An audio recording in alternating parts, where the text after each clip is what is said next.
그 다음에 9장으로 넘어가게 되면 한 아들이 우리에게 태어났어요. 이제 8장 이야기는 다 했죠. 8장 이야기 다 했고, 그 다음에 이제 9장에 보면 이제 핸델의 메시아에서 그리스도의 탄생을 알리는 노래예요. 우리에게 너무나 잘 알려진 본문이에요, 그죠? 근데 이 전반부 이사야 그 7장에서 12장도 전반 후반이 있는데, 전반부의 클라이막스가 이제 9장 임마누엘의 탄생으로. 그런데 이게 너무나 어렵잖아요. 장르가 감사시냐, 등극신탁이냐, 대관식이냐, 아들의 탄생이냐. 그래서 일단 배경은 뭐예요? 배경은 아시리아 북이스라엘이 이미 다 이제 초토화되어 버린 상황이에요. 땅을 굽어보아도 환난과 흑암과 고통의 흑암뿐이라, 그 가운데 심한 흑암 가운데 쫓겨가리라. 그래서 그 흑암이 가득한 갈릴리 지역, 그 지역에 다시는 흑암이 없으리로다.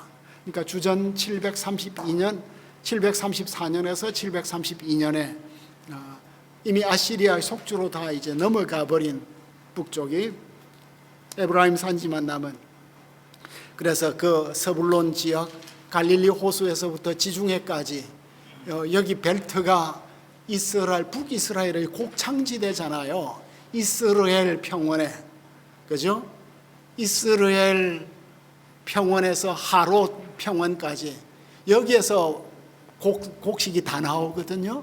그리고 여기가 무역로예요. 동서남북을 가르는 무역로까지 다 아시리아에 빼앗겼으니까 참 참혹하게 된 거예요, 상황이. 근데 거기에 큰 빛이 임할 거다. 빛이 임할 것이다.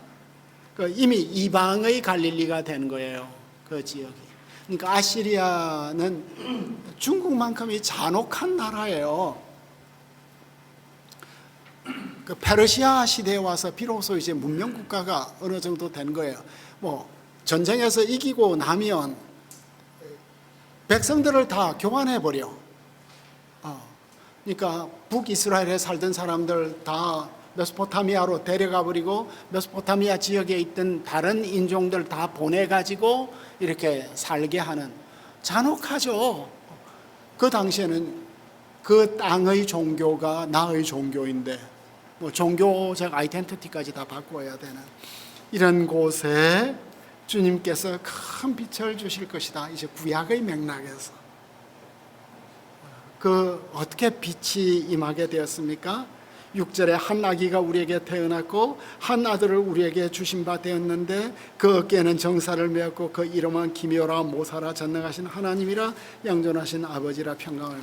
우리가 정말 사랑하는 구절들이에요. 근데 이제 논쟁은 뭐예요? 예수님께서 이사야 9장 2절을 예수님 자신에게 많이 인용을 하셨습니다. 그죠? 교회의 해석을 보면 알렉산드리아의 시릴도 이방의 갈릴리 경계지, 사도들이 다 여기에서 태어났다. 교회의 해석은 역사적인 해석보다 신약의 해석이 되겠습니다. 그죠? 이 땅에 기쁨이 임하고 평화가 임하고, 그리고 이제 미디안의 날 300용사가 12만 명. 왜냐하면 왜 미디안의 날이냐 하면 기드온이 이 하롯 평원에서 대승을 거두잖아요. 그죠? 현대 이스라엘이 만들어질 때도 이 하롯 평원에 첫 이제 젊은이들이 가서 개척을 해가지고 거기에 그 거점을 만들어요.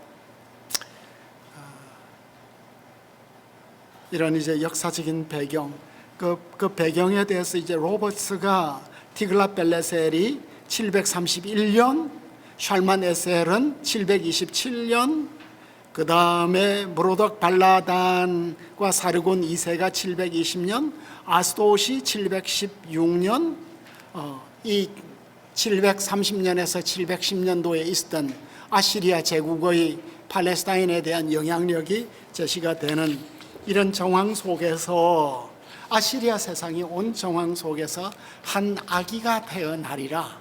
이제 거룩한 씨가 임마누엘을 통해서 처음 나타났고, 그 임마누엘이 한 아기로 이렇게 이제 초점화되고 있죠. 한 아들. 그래서 주류적 해석은 뭐냐면 이것은 히스기야의 대관식이다. 왕이 될 때 이집트에서는 바로에게 왕이 되면 이렇게 5가지의 칭호를 주었어요. 그 5가지 칭호를 주었는데 히스기야가 왕이 될 때 이런 신적 칭호를 받았다. 이것이 이제 주류 해석이었는데 저희 친구 폴 웨거너가 제가 캠브리지에서 1987년에 틴델 하우스에서 공부를 할 때 내 옆에서 이사야 9장을 가지고 학사학위 논문을 로널드 클레멘츠 밑에서 받았던 친구예요. 그러니까 자기 선생의 아이디어는 히스기야 대관식이다 하는데 이 웨거너가 선생님 그게 아니고 이건 히스기야의 탄생에 대한 거예요 하고 조목조목 다 반박한 거예요. 이게 이제 서양 학문이에요, 그죠? 그러니까 재밌죠. 왜냐하면은 첫 번째로는 왕에게 주어진 5개 혹은 4개의 칭호는 여기에 있는 칭호들이 이집트 칭호하고 일치한다는 증거가 없고, 그 다음에 이집트 본문하고 이사야 본문은 구조가 다르고, 그리고 유다 왕이 이집트 왕의 신적 칭호를 따랐다는 다른 증거가 없고, 따라서 여기에는 아들의 출생에 관한 것이다. 그러니까 히스기야 출생설이다. 왜냐하면 탄생의 선언이 있고, 이름에 대한 선언이 있고, 이름에 대한 설명이 있고, 추가적인 예언이 있는 거 보니까 아들이 태어난, 왕적 아들이 태어나는 것에 대한 선언이 될 것이다. 그런데 최근에 자이츠까지 왕의 등극보다는 왕의 탄생에 대한 것이라고 이제 크리스토퍼 자이츠는 하여간 당대 최고의 학자 가운데 한 명이에요. 차일즈 예일 학파의 구약학을 대표하는 사람이 차일즈. 트램펄 롱맨이 예일에서 PhD 공부를 하고 있을 때 자이츠는 그때 MDiv 학생 정도였는데 히브리어를 다 가르쳤대. 그러니까 이 자이츠의 그 독서 양은 이건 이루 말할 수 없는. 트램펄 롱맨은 우리하고 공부를 할 때마다 수업 시간 되면 책을 이렇게 쌓아놓고 늘 이렇게 이야기를 하는 친구였는데 롱맨도 자이츠 앞에서는 약간 기가 죽는 듯한 이런 모습을 보여주는 좋은 친구들이에요. 자이츠 역시 이런 주장을 하고 있는데 여기에서 이제 성경적으로 본다고 하면 이 구원자는 아기고 아들이다. 아기고 아들이다. 옐레드하고 벤이다. 아기는 가문과 혈통을 말하고 아들은 거의 남성다움과 왕으로서 위엄을 말한다는 것이 모티어의 해석이었습니다. 그래서 다윗의 보좌를 명시하고 있기 때문에 다윗의 보좌에 앉기에 합당한 왕손이 드디어 태어났는데 히스기야를 말하고 있는 것 같아요. 그런데 여기에 있는 타이틀을 보면 히스기야보다 훨씬 크죠. 마치 시편 2편에서 다윗을 이야기를 하고 있는데 그 다윗이나 솔로몬이나 히스기야나 그 어떤 다윗의 후손도 그의 왕권에 미칠 수 없는 범세계적 왕권을 말씀하는 것처럼, 그러니까 참 이 인물들이 다 타이폴로지가 되는, 장차 올 메시아에 대한 타이폴로지가 태어났고 주어졌고 수동태고, 그러니까 여기에서 이제 제일 큰 논쟁 가운데 하나는 태어날 메시아에 대한 칭호를 주는데 이 칭호가 도대체 몇 개냐? 히브리어로는 이게 뭐 콤마도 없이 액센트도 옛날에는 없어 놓으니까 칭호가 몇 개냐? 7개 단어가 나와요. 그래서 지금 현재 제가 7개로 다 보는 사람도 있었겠지만 지금 보니까 5개 칭호를 가지고 있는 것이 기묘, 모사, 전능하신 하나님, 영존하신 아버지, 평강의 왕, 개혁과 개혁개정. 4개의 칭호를 보면 이걸 연계형으로 혹은 형용사로 보아서 기묘자, 모사가 아니라 기묘한 모사, 그러니까 놀라운 좋은 자, 원더풀 카운셀러가 되겠죠. 전능하신 하나님, 영존하신 아버지, 평강의 왕. 이게 대부분의 해석이에요. 세계로 보면 신명을 지는 이름이 주어가 되어서 Planner of Wonders, God the World Hero, is Father Forever, Prince of Well-being. 하나데이가 세계로 보고 마치 마할살랄 하스바스는 네 개의 단어인데 하나의 이름인 것처럼 Wonderful Planner is the mighty God, the Father of eternity is a Prince of Peace. 이렇게 외근어는 결국 두 개로 보는 것 같아요. 그런데 마지막으로 TNK도 타나크도 두 개로 보는데 마지막으로는 하나로 보는 것. 펠레 요에스 엘 기보르 아비아드 사르 샬롬 히브리어 전체를 하나로 보는 이런 것도 되겠습니다. 우리는 연계형으로서 네 개의 칭호로 보고 탁월한 경륜가라, 탁월한 지략가라, 메시아야. 전능하신 하나님은 하나님의 칭호인데 이 왕에게 주어지고 있습니다. 영존하시는 아버지는 아버지와 영원함, 아비와 아드가 합쳐진 칭호. 나의 아버지는 영원하다, 평강의 왕, 그리고 그 정사와 권세가 끝이 없는 모습이 되겠습니다. 그 평강의 왕인데 왜 거의 대부분의 영어 번역은 프린스라고 해요? 프린스도 한때는 왕으로 이렇게 불려졌나 봐요. 프린스가 꼭 킹이 아니라. 그러니까 우리가 에스겔서에 있어서도 장차올 왕은 나기드로 표시가 되거든요. 멜렉도 왕이고 나기드도 왕인데 왕은 훨씬 세습적인 이런 강조점을 많이 가지고 있고 나기드 같은 경우는 카리스마적 리더십을 가지고 지도자가 되는 왕으로서, 그러니까 프린스는 그냥 왕자, 프린스 찰스, 우리는 왕자로 이해를 하고 있는데 고대 영어 가운데는 프린스가 왕으로도 불려지는 이런 전통이 있었던 것 같아요. 제가 좀 더 뒤져봐야 알겠지만 옥스포드 딕셔너리를 통해서 한국 번역은 왕으로 되어 있는데 네, 평강을 hendel의 메시아에서도 네. 프린스 오브 피스라고. 그렇죠. 그럼 왕이에요. 왕자는 아니고.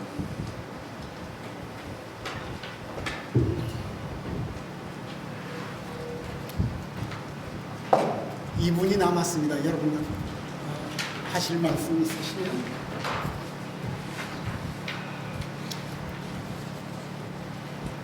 뭐 좀 전율이 오십니까? 이사야가 뭐 좀 보이십니까? 바울이 이 이사야서를 너무 잘 알고 있었을 거예요. 그렇죠. 특별히 6장에 네. 충만한 하나님의 영광과 스락과 죽게 되는 이런 어떤 그 높으신 하나님에 대해서 너무 잘 알고 있었을 텐데 예수라는 사람이 와서 자기가 하나님이라고 하니까 근데 그런 사울이 완전 뒤집어지는 거예요. 그렇죠. 십자가에서. 네. 그러니까 저는 핸들론이라고 생각하는데 신의 추라고 생각합니다. 구약의 하나님의 거룩하심과 두려움과 이런 것들을 더 많이 깨닫는 사람이 복음에 더 깊은 것을 가질 수 있다. 그렇죠. 그러니까 그냥 이 구약이 없어지고 새로운 쉽게 다가오는 복음이 아니라 사실은 구약의 그 높으신 하나님으로부터 시작해야 그 십자가의 은혜의 무게, 영광의 무게를 드디어 알 수 있는 것입니다.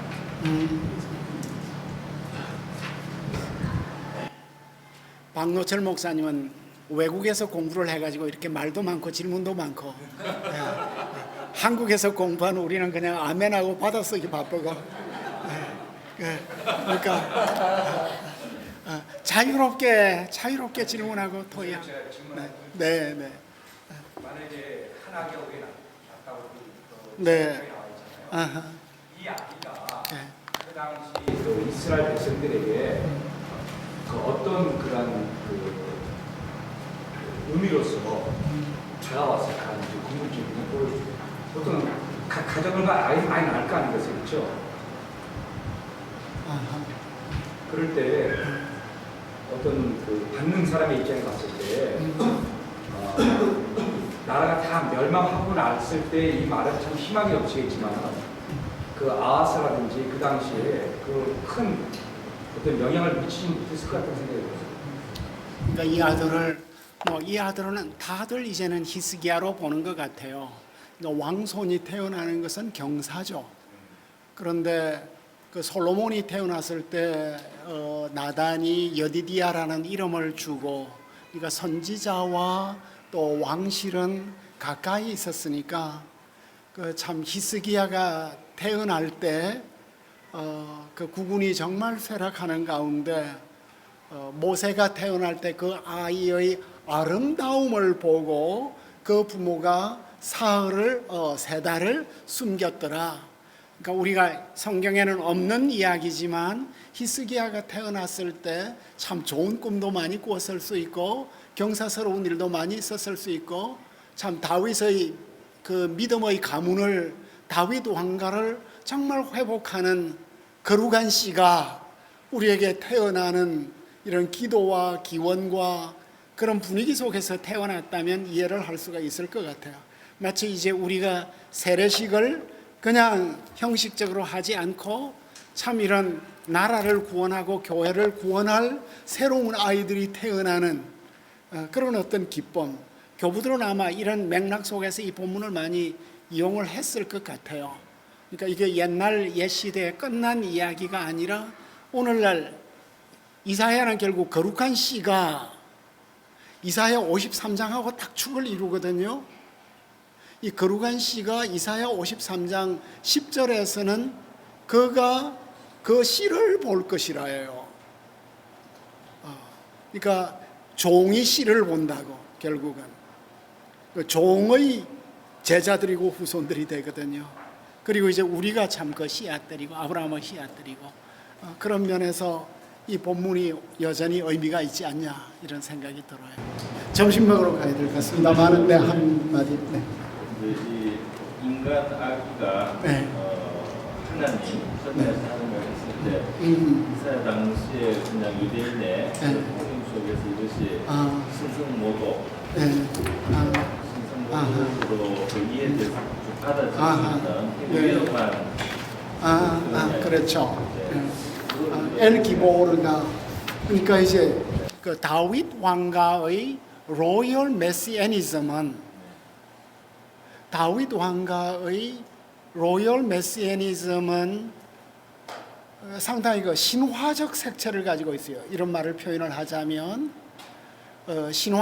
신화적이라는 게 그렇게 부정적인 것이 아니라 시편 89편에는 다윗 왕이 7개 칭호를 갖는데 완전한 칭호를 갖는데 그 중에 하나가 엘요온이에요. 지극히 높으신 하나님이에요. 지극히 높은 자. 온 세계를 다 다스리는 그 시편 72편. 그러니까 이런 것들은 현재 유대 신학의 범위를 넘어가는 거예요. 그래서 이사야 9장 해석에 있어서도 제일 어려운 것이 엘 기보르가 그러면은 엘이 또 여러 가지 의미를 가지니까 마이티 가드냐, 마이티 워리어냐, 뭐 이런 이제 해석들을 해나갈 수 있지만 여기에 어떤 신적 차원이 다윗 후손에게는 뭔가 허용이 되는 그게 메시아 사상의 모판이 되는 구약 신학 가운데 이런 모습을 가지고 있습니다. 그 이사야 9장 해석에 있어서 영존하시는 아버지, 전능하신 하나님이라는 이 칭호가 어떻게 왕손에게 적용될 수 있냐는 것이 해석적 문제 가운데 하나인데 저는 이제 시편 89편으로 대답을 한다면 전능자까지 주었는데 전능하신 하나님 엘 기보르 정도 못 주겠냐 이렇게 대답을 할 수 있는 것 같아요. 이들은 몇 가지 신호냐라든지 시청에 설교자들에게 줄 수 있는 사이트에서 팁으로 주실 수 있나요? 이 칭호 하나하나가 우리에게 메시지가 되지 않겠어요? 예수님이 우리의 영원한 아버지시다. 그죠? 그 고성재 목사님 스토리만 딱 연결하면 그 영원한 아버지가 우리에게 프린스 오브 피스니까 평화의 왕이니까 결국 교회의 화평은 또 내 마음의 화평은 어디에서 오냐? 칭호 하나하나가 충분한 메시지들이 될 것 같아요. 그러면 이게 메시지가 어떻게 되었냐 하는 것을 내가 찾아가는 길은 스펄전은 이 본문을 가지고 어떻게 설교를 했을까? 또 우리 선배들은 이 본문을 가지고 어떻게 설교를 했을까? 그럼 이제 힌트를 좀 얻고 그럼 내 묵상 가운데서 이 칭호가 이제 또 성경에서 어디에서 나오는지 적용을 할 수 있겠죠. 네. 기본이라고 할 때 그거를 신성자라고 할 수 있지만 네. 조금 약한 것이 있지 않을까요? 마이티한. 네. 그렇죠. 그러니까 50편 89편 쪽에서 네. 기본이라고 말했을 때는 우리가 그냥 전능자 하나님 이렇게 아니고 네. 그냥 굉장히 능력 있고 굉장히 강한 자 정도인데 여기서 이제 엘 기본이라고 하면 아무래도 하나님이라는 말이 직접 들어가기 때문에 물론 시편 어떤 곳에서 이제 말씀받은 자를 신이라고 아까도 예수님이 말씀을 하셨지만 그래도 이 전능하신 하나님 또 영존하신 아버지는 이런 표현에 왔을 때 사실 당시로서는 굉장히 곤란하고 난해한 어떤 표현이 아니었을까. 이게 이제 이사야는 영감으로서 순종적으로 표현을 했지만 엄청난 어떤 그런 모험이라고 할까? 위험을 무릅쓰고 이것을 남긴 것이 아닌가. 그러니까 이제 89편에 있어서는 기보르는 다윗에게 적용이 되는 것이고 엘요온이 다윗 왕의 칭호가 되고 그리고 이제 다윗 왕가의 비밀이 뭐냐 하면 다윗 왕가는 예루살렘을 정복을 한 이후에 여부서 전통을 없애버리지 않았어요. 여부서의 그 로열 아이디올로지를 그대로 또 가져오거든. 이건 H.H. 로울리 아이디어이기도 해요. 그리고 이제 솔로몬 시대는 또 이집트하고 교류가 많았고, 그러니까 웨그너가 자기 선생의 이야기를 다 반박했지만 다윗 왕가의 칭호들 가운데 이게 순수 계시적 사건이냐 아니면 문화적으로 이미 존재하던 것을 이사야가 여기에 완전 정경화시켰냐 이런 건 이제 학문적으로 좀 더 연구를 해야 될 영역이라고 생각되어져요. 그렇지만 어쨌든 신학적으로 다윗 왕가, 다윗의 후손은 우리가 생각하는 범위의 그 왕을 훨씬 넘어가는 신성을 가진 어떤 존재로서 계속해서 이렇게 인정이 되고 있는 이 모습이 시편하고 이사야서의 전통이에요. 그리고 이제 이사야 55장도 또 이어지겠죠. 다윗에게 허락하신 영원한 언약이 또 이제 언급되니까 오늘 점심 먹기 전에는 여기까지 하죠.